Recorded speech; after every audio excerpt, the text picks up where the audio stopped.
Hello once again and welcome to today's United Kingdom Talk. My name's Chris Reardon, still going through the emails at the moment. It'll be another couple of shows. I've been to the dentist. Yes, now, those of you that have been watching the show for a while, do you remember about 3 months ago, I suppose, 2 or 3 months ago, I went to the dentist and I've had a filling, okay, right there, right on the molar, sort of near the back. Now, this tooth had already been filled before. I've got to tell you, there was nothing wrong with it, at least as far as I was concerned. And the dentist had a look and he poked around. He went, "You get that a rusty old nail poking around in my mouth." He was, and he says, "Oh, that one's a little bit grey there on the corner. That's going to need a filling." And I thought, you see, the trouble is I don't say anything.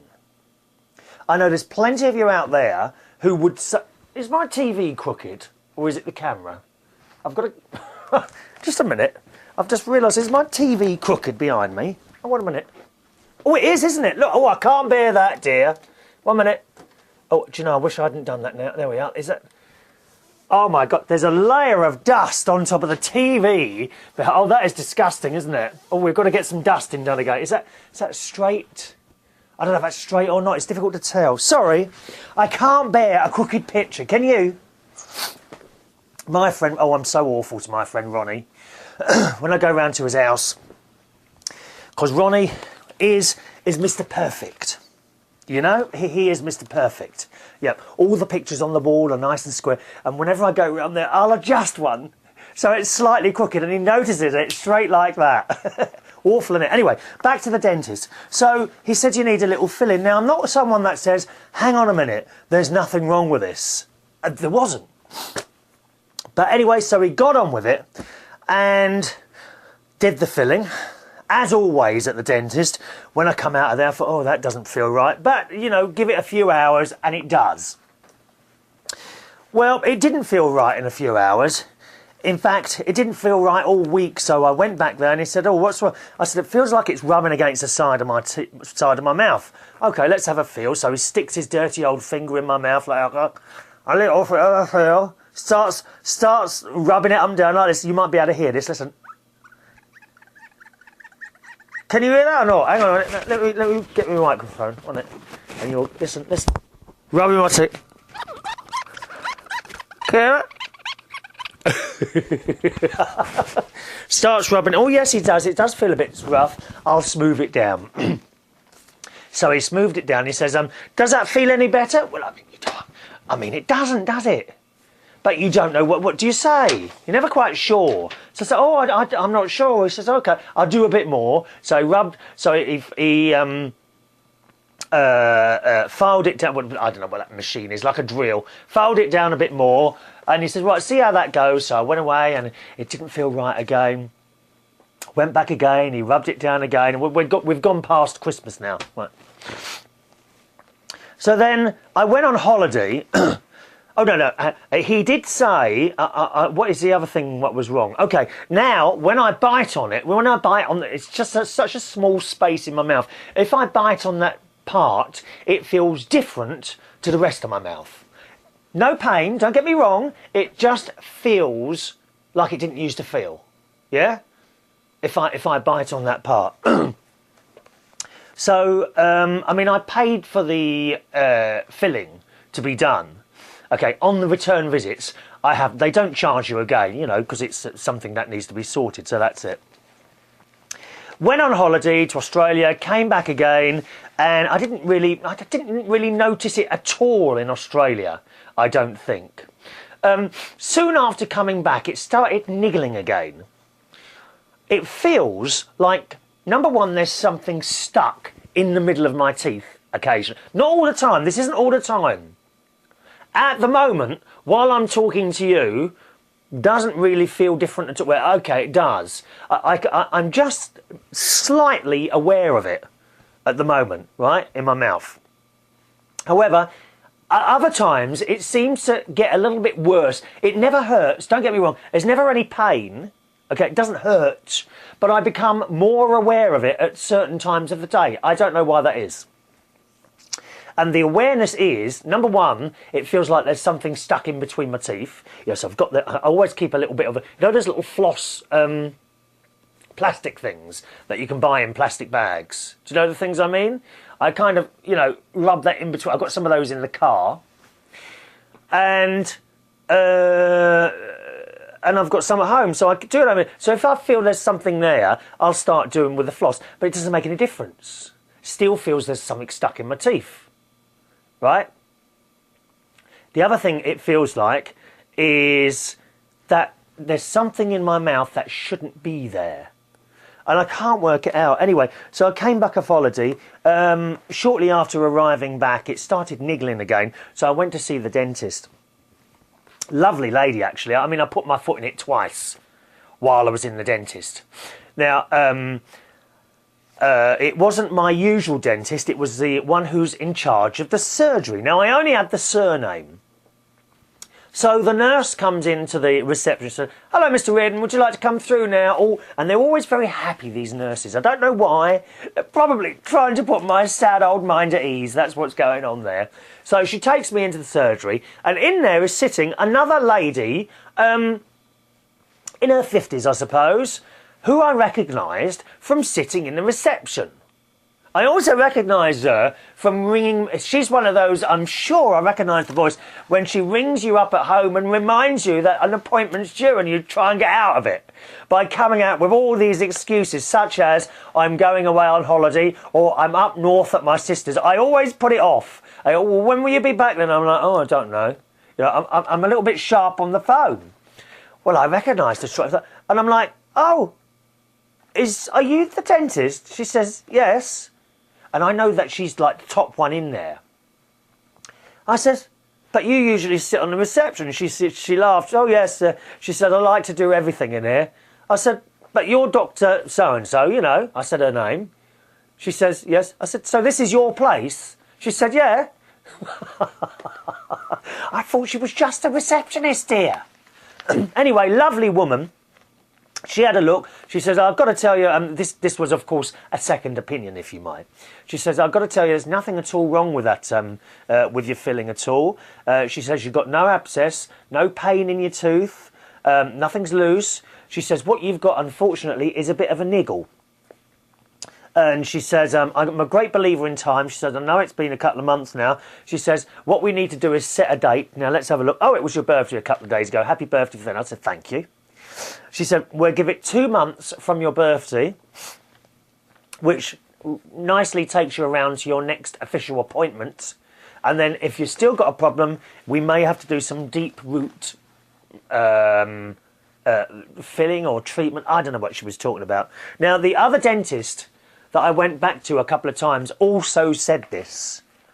It's the symptoms I was having sounds like it might need to be deep root something or other. Now, please, at this point, do not write in and tell me what deep root treatment is, because I don't want to know, right?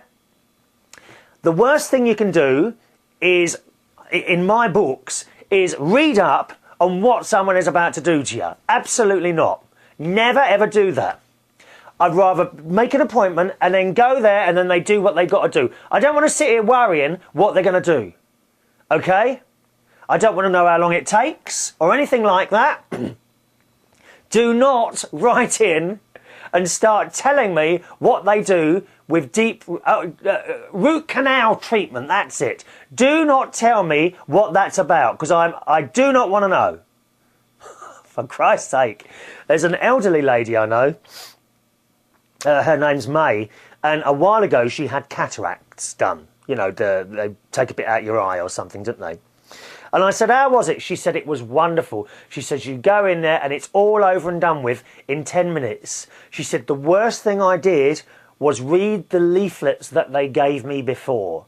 She said, I wish I'd never read the leaflets, because then you go, you know what they're doing, and they're going to cut out and do this, that and the other. Now, I myself have not read what they do on a cataract, and I've no intention of doing so if I ever need one. Right? I'm one of those people, I'd rather go in there, leave them to it. Once you're in there, that's it. You can't get out of it, can you? Once you're sitting in that chair, eh? No, I'd rather just get on with it, do what you've got to do, then come out and it's all sorted. End of story. So it's best not to read up on these things. You remember I told you Wayne, my friend Wayne, who used to be a butler, he's on tablets for things. And he always used to make the mistake of reading all the side effects. And, you know, like 10 minutes later, he'd have all these side effects. And he'd worry himself to death. You don't do it. I know they give you the leaflet. It doesn't mean you have to read it. Do not read. It's like telling people in hospital. Now, I've come across this before. I've said this before. When someone's in hospital, it's always very sad. They're at death's door.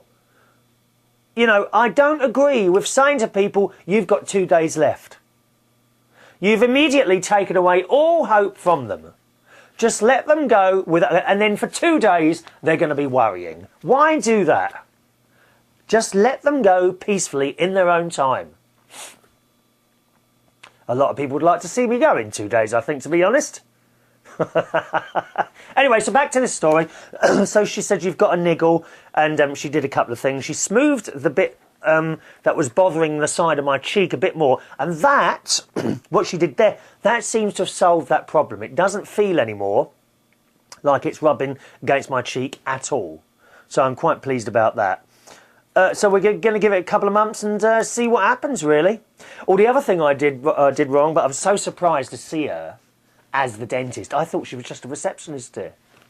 It just shows you how wrong you can be, doesn't it, about people, eh? And I came out into the reception area, and there's this lady sitting behind the desk again. I says, all right. She says, right, I haven't got to come back now to my other appointment. She says, okay then, Mr. Reardon. And I said, oh, I did put my foot in it in there. I said, oh, what did you do? I said, well, I recognise this lady from sitting in the reception. I had no idea she was a dentist. You know, and actually the owner of this particular practice, and she laughed. And then I says to this woman, she said, I thought she was just a receptionist like you. She says, oh, I'm not a receptionist. I said, oh no, what are you then? She says, I'm one of the highest trained nurses in the country. So there you are. Perhaps it's best not for me to say anything at all in these places, eh? Terrible, terrible. Now, interesting, one thing I don't do is live by numbers.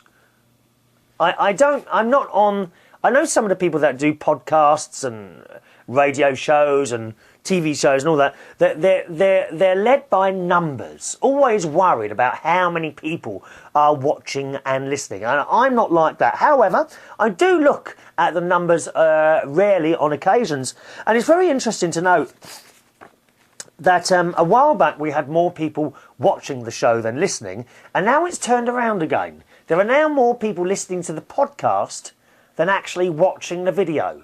And I wonder, are you someone that used to watch the show but now listen? If so, is there a reason for that? Are you fed up seeing my ugly face? Perhaps you've become bored of the same old rotation of shirts that I'd sit here and wear? But I'd be very interested to know, why did you decide to just listen rather than watch? Okay, do let us know. The email address to the show is chris@unitedkingdomtalk.co.uk. chris@unitedkingdomtalk.co.uk. And don't forget, do join us for the live show every Monday afternoon. With that one, you can join in by Skype and telephone as well. And the live show is on Monday afternoon at 12 o'clock UK time. And for that, just go to the main United Kingdom Talk website, unitedkingdomtalk.co.uk. Top left-hand corner, you'll see a little picture of me in a pair of sunglasses, sort of half my face, and a yellow bit of text which says, click here to listen live Mondays at 12 p.m. UK time. All right? Okay, off on the emails. First of all, let's say hello to the BritishPages.org, where this station, they have a little player playing out this, and it's about all things British. Nick Evans from BritishPages.org. Hello, Chris. Have been away keeping busy, trying to survive here in California. Here I come through this recession. And this was actually sent before I went on holiday. I hear you're off down under for 3 weeks. Very nice. Hope you take some pictures and videos. Yes, I hope you enjoyed all the pictures. And it was nice, actually, Nick, to talk to you on the phone the other day in the live show. He was one of the callers that rang in on the live show. Nick says, I've decided to start up the website again and have put you on your throne on our homepage again. Well, I'm not sitting on the throne. Do you want me to do that? Would you like me to do a show filmed and recorded sitting on the toilet? Would you like that? Shall I do a show from a public convenience somewhere? I do not hang around public conveniences, I beg your pardon. How rude are you? No, not in train stations or anywhere. What a dreadful thing to say. He says, I've been listening to Ross Patzelt on a regular basis. Oh, is that wise, dear? Ross Patzelt does a radio show as well, yes. You are both quite amusing. I now podcast my private thoughts at BritishDude.com if you're interested in checking it out. Or we'll have to have a listen to that. BritishDude.com. Okay. Must go as the kettle is brewing. Have a safe trip. I might come over in April to visit England to see my family. I would like to drop by and see you if you're around when I come. Make sure your fridge is full. Bye for now. And that's from Nick. What do you mean make sure my fridge is full? You're not coming here. We don't have personalised visits to these studios, dear. Good God, the security dogs and everything waiting to catch people as they try and come through. I've got customs at the end of my road. Yes. You've got to come through customs, show your passport and everything to get to this house, dear.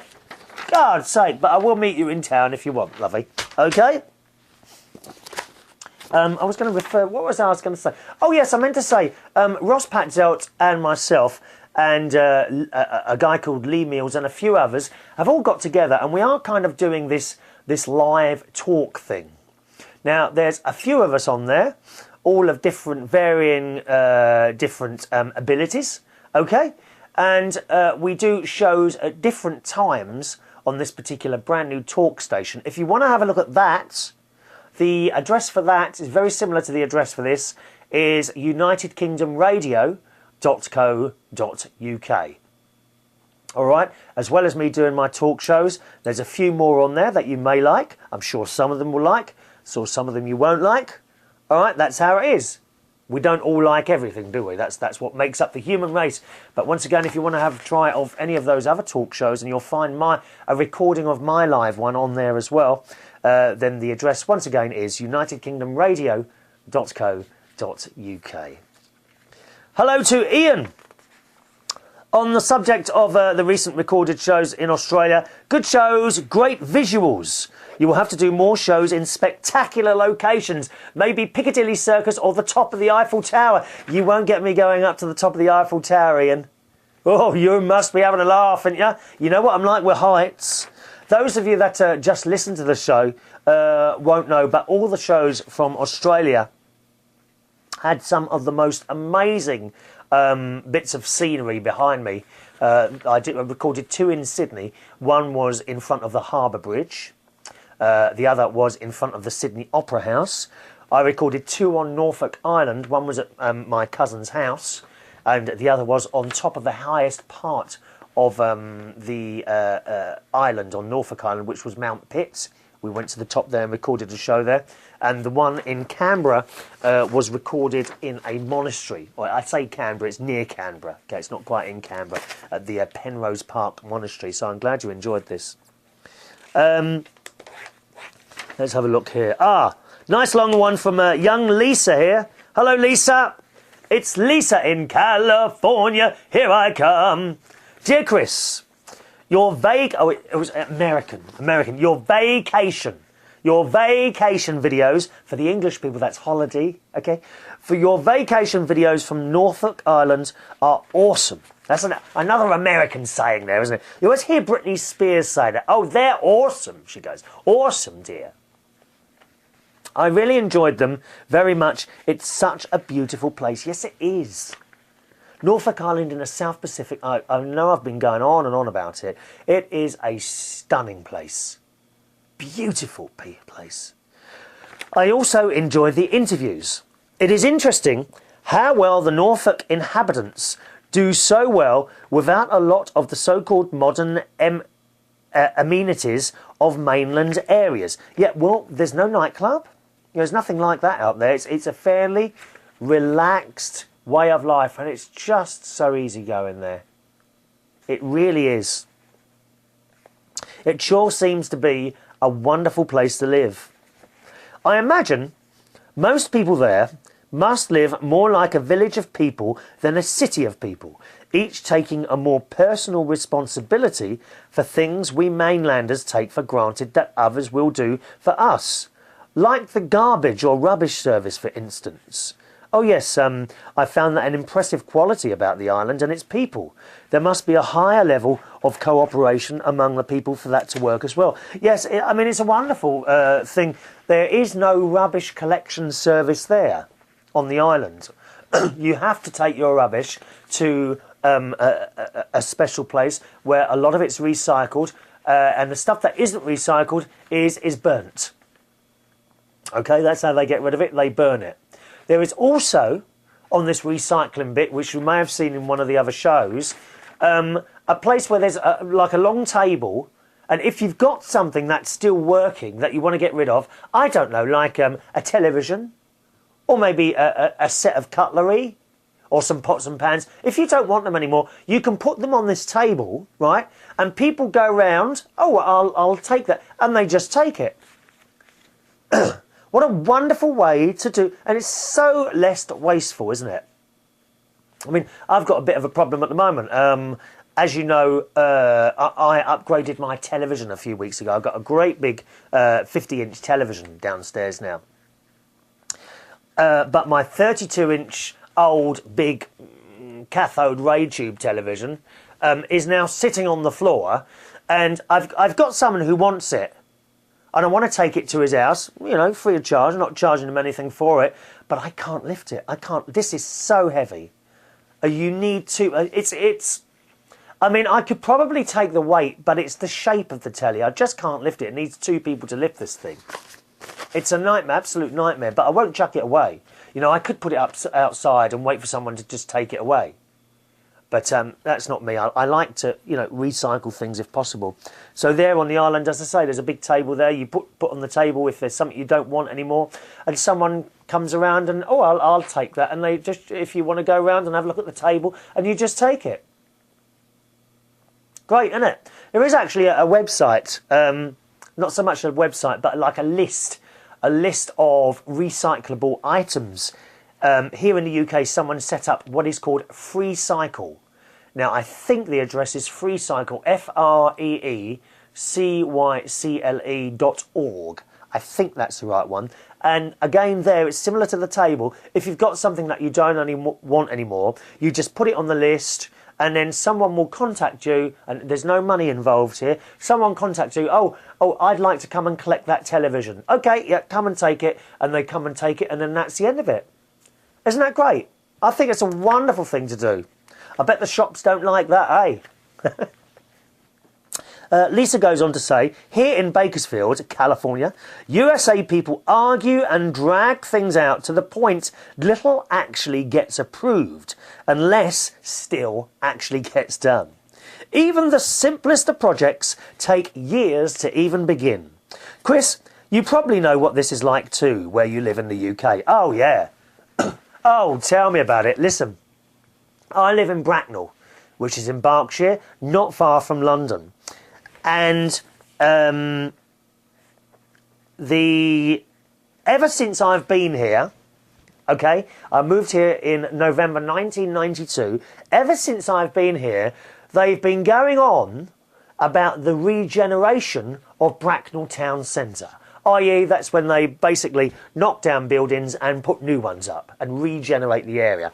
This has been going on since 1992, okay? And they still haven't done anything yet. It's a joke. It's an absolute joke and a scandal. Meanwhile, the councils spend millions of pounds getting advice from people. And it's just a joke. It's an absolute joke. Millions of pounds getting, writing to people, getting advice from them. What are they called now? Consultants, that's it. Consultants. What are consultants, eh? Basically, people that you pay an arm and a leg for to tell you what you probably wanted to do already. They have spent a fortune on consultancy fees, and that was since 1992, and we still haven't got anywhere. It's an absolute joke. So I know exactly what you mean there. It seems like Norfolk Islanders have less of this sort of mess to deal with. They are truly blessed. Oh, they absolutely are truly blessed. Very, very lucky. If I ever win a lottery of big money, I think that I would love to at least visit Norfolk Island and maybe, if allowed, stay there to live. Yeah, you and me alike, my darling. I mean, and you're not allowed to live there. I'm not sure of the rules, but if you have they have their own customs as you come through, right? Well, I don't know. It's not quite customs, but it's like when you're travelling around Australia, there's certain things within the airport that you don't have to do. Well, Norfolk Island, you do have to do this. You have to be checked, and you actually have to show before you leave the mainland, you have to show that you have a return ticket. You wouldn't be allowed to go there on a one-way ticket. Lisa says, well, I guess this covers it for now. Just wanted to let you know what a great job you did on the videos and how much I enjoyed the shows. I'm glad you enjoyed those, darling. Also wanted to let you know that I will be having to temporarily stop my home ISP service. I will have to rely on public access via my local public library for a while, about 4 months or so. So she gives us a new email there. Why is that then? Why haven't you got your old ISP? Are you saving a little bit of money at the moment? Oh, well, we all have to do it sometimes. Don't we, Lisa? Don't worry, you'll soon have your ISP back again. Thank you, darling. Don't forget the email address to the show is chris@unitedkingdomtalk.co.uk, all right? chris@unitedkingdomtalk.co.uk. Right, now, how are we doing on time? Okay. I had an email here from Susan, our cat lover. Now, I'm going back here to January, and I have a feeling that we didn't actually read this out, so I'm going to rush through it quickly now, because Susan does take time and effort to write into the show, so I want to read this quickly. Remember, I had a bit of a chest pain, not going down my arm, nothing to do with my heart. Anyway, I might have read this out already, so I apologise if I have. Your chest pain is due to your recent asthma attack. This is back in January, okay? This might help someone if they have it as well. Your wheezing and coughing has caused the injury. I've been there and done it, and so has my sister. So there we are, which it probably was. By the way, this last year, my sister started taking the allergy shots for over 15 years. She suffered with allergy and had bronchitis and pneumonia. Nasty one, that pneumonia. She has now built up taking a shot just every 6 weeks. She has been symptom-free, has not been sick in over a year. I nagged her for years to get the allergy tests done, but she wouldn't, and she's a registered nurse. Well, they're the worst ones, medical people, to have anything done to them. I guess when you finally get tired of being sick all the time, you'll do it. Maybe I will, Susan, I don't know. I know I told you I wouldn't nag you about this, Chris, but within a few weeks of starting on the shots, you'd feel like a different person. By the way, those steroid pills you had to take will really make you pack on the weight. Oh, I know that, yeah, it did. It did about 5 pounds and lower your immune system, so please don't take them for very long. No, I had a 5-day course. And she says, here's a little info on your chest problem. It's described as vague, deep-seated ache in the chest. Almost any disorder that damages the lungs can cause so much pain. And she says, usually due to chest wall injuries, broken ribs, torn or injured muscles, which was my case, an injured muscle located between the ribs. So thank you very much for that, Susan. I'm sorry it took so long to read that out, my darling. All right, time for me to go. Don't forget the email address to the show is chris@unitedkingdomtalk.co.uk. It'd be great to hear from you, all right? chris@unitedkingdomtalk.co.uk. I'll see you on the next show. Thanks for watching and listening. Bye-bye now.